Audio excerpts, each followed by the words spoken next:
ఒక్కసారి కొమ్మూరి గోల్డ్ కి కాల్ చేయండి. తాకట్లో ఉన్న మీ బంగారాన్ని విడిపించి మార్కెట్ ప్రైస్ కి వాళ్ళు కొనుక్కుని మిగతా డబ్బులు మీకు ఇచ్చేస్తారు. హాయ్, వెల్కమ్ టు మన టీవీ మన కోసం. నేను మీ జర్నలిస్ట్ మనోజ్.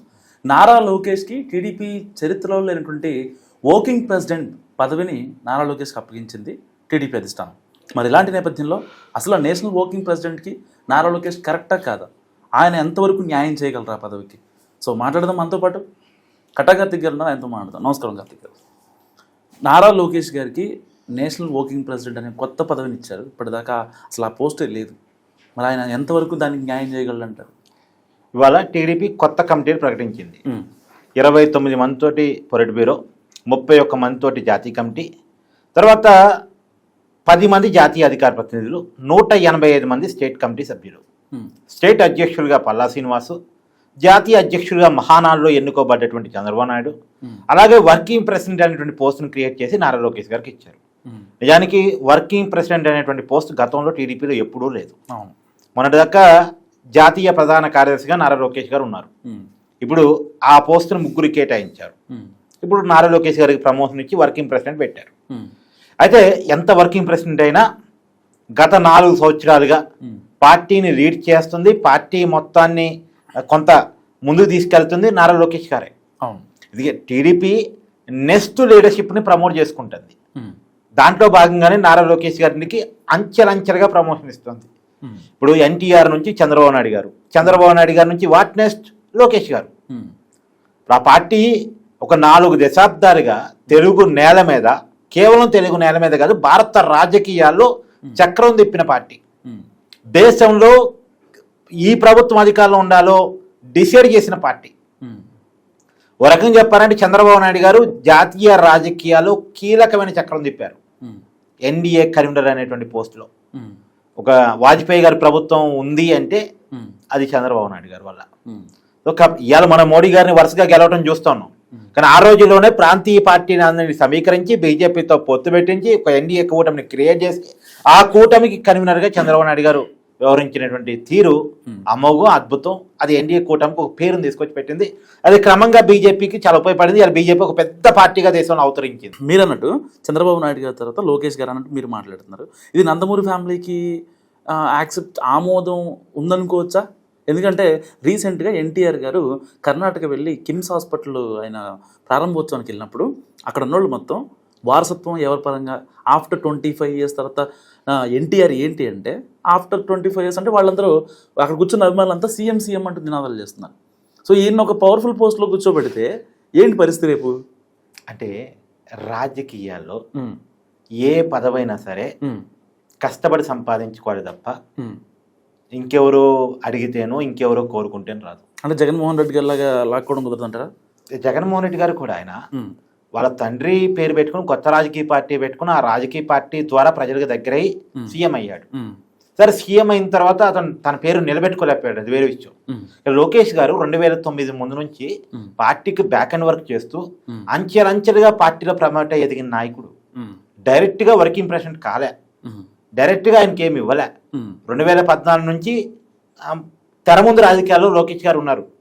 ఇప్పుడు 2వ మంత్రిగా ఉన్నారు ఆయన. 2014 నుంచి 19 గవర్నమెంట్లో ఒకసారి ఉన్నారు, ఇప్పుడు మరోసారి ఉన్నారు. ఇంకొకటి ఏంటంటే గత కొంతకాలం నుంచి పార్టీని లోకేష్ గారు లీడ్ చేస్తున్నారు. ఇది సక్సెస్ఫుల్ మెన్గా తను ప్రూవ్ చేసుకున్నారు మొన్న ఎన్నికల గెలుపుతోటి. పార్టీ టికెట్ వ్యవహారం కావచ్చు, పార్టీ ఏమన్నది ఒక విధి విధానాలను రూపొందించుకోవడం కావచ్చు, లోకేష్ గారు తీసుకున్నటువంటి ప్రతి నిర్ణయం కూడా సక్సెస్ చూపిస్తుంది. రెండోది, ఇంకొక నీకు విషయం చెప్పాలి. లోకేష్ ఒక పాదయాత్ర చేశాడు స్టేట్ వైడ్గా, యువగలం పాదయాత్ర. అది కూడా పార్టీ గెలుపుని ముందుకు తీసుకెళ్ళడానికి ఉపయోగపడింది. సో అంచెలంచెలుగా తనంతాను తాను నిర్మించుకుంటూ పార్టీకి ఉపయోగపడుతూ పార్టీకి ఒక అసెట్గా లోకేష్ మారారు. అసెట్గా మారిన తర్వాత పార్టీ కార్యకర్తల డిమాండ్ మేరకు, పార్టీ మహానాల్లో అందరి నాయకుల సూచన మేరకు లోకేష్ గారు ఇవాళ వర్కింగ్ ప్రెసిడెంట్ అయ్యారు తప్ప లోకేష్ గారు కోరుకుంటే ఇచ్చిన పదవి కాదది. అది మనం గుర్తుపెట్టుకోవాలి.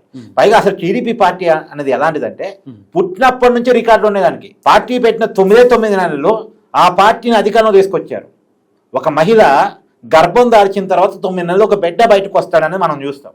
కానీ ఒక పార్టీ పెట్టి 9 నెలలు అధికారం రావచ్చు అనేటువంటి దాన్ని ఎన్టీఆర్ చూపించారు. ఆ రోజు నుంచి ఈ రోజు వరకు టీడీపీ చాలా రికార్డులు బద్దలు కొడుతూ వస్తుంది. అసలు టీడీపీ అనేది ఒక నాయకత్వాన్ని పరిచయం చేసేటువంటి ఒక వేదిక. అవును.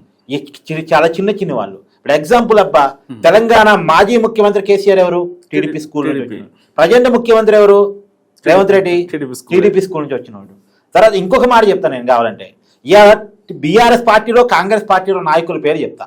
ఎగ్జాంపుల్ తెలంగాణలో ఇప్పుడు గంగుల కమరాకరు, కడియం శ్రీహరి, ఎర్రవెల్లి దయాకర్ రావు, తలసాని శ్రీనివాస్ యాదవ్, తుమ్మల నాగేశ్వరరావు, నామా నాగేశ్వరరావు, ఎల్ రమణ, ఎవరు వీళ్ళంతా? జూపల్లి కావచ్చు. వీళ్ళంతా ఇప్పటి వరకు నేను చెప్పిన వాళ్ళంతా ఎవరు? మోత్పల్లి నరసింహులు. ఎవరు వీళ్ళంతా? ఒకప్పటి టీడీపీ నాయకులు.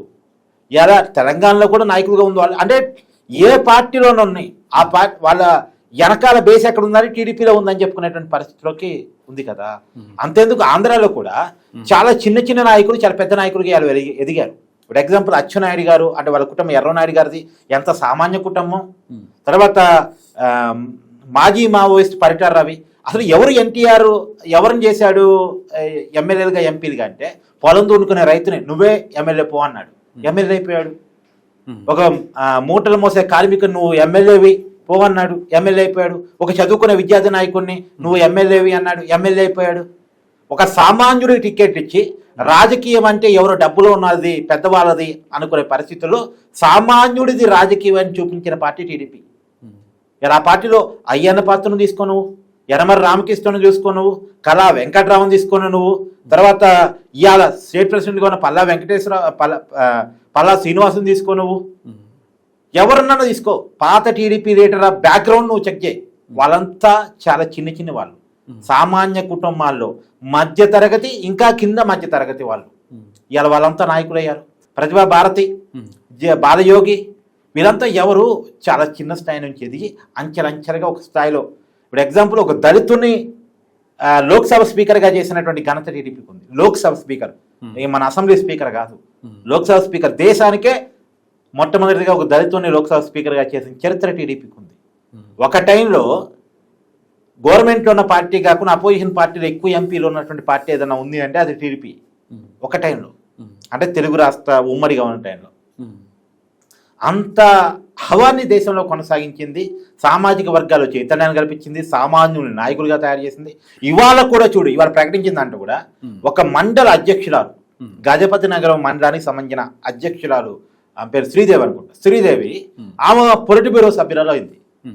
మామూలుగా టీడీపీలో ఉన్న కల్చర్ ఏంది ఇప్పటిదాకా అంటే, నువ్వు పొలిట్ బ్యూరో సభ్యుడిగా ఎదగాలి అంటే కనీసం ఒక 3 సార్లు ఎమ్మెల్యేగా, 3 సార్లు ఎంపీగానో, అంటే ఒక స్థాయిలో స్టేట్ వైడ్గా నీకు ఒక ఫోకస్ వచ్చి ఉండాలి.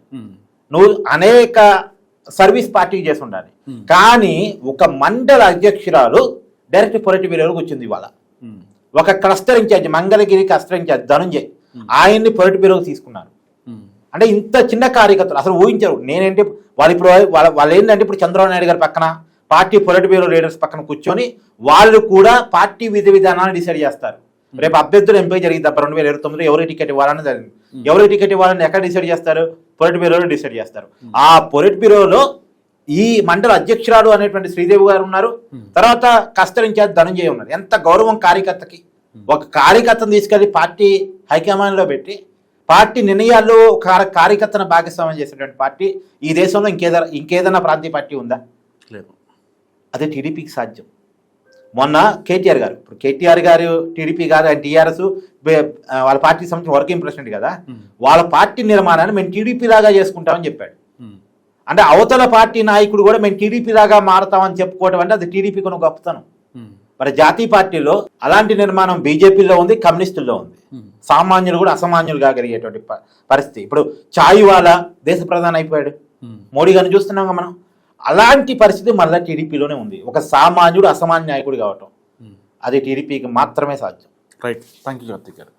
సో ఇది కార్తిక్ గారు అనాలిసిస్. మరి నారా లోకేష్కి కీలక పదవి ఇవ్వడంపై మీరేమనుకుంటున్నారో మస్ట్గా కామెంట్ చేయండి. చూస్తూనే ఉండండి మనం టీవీ.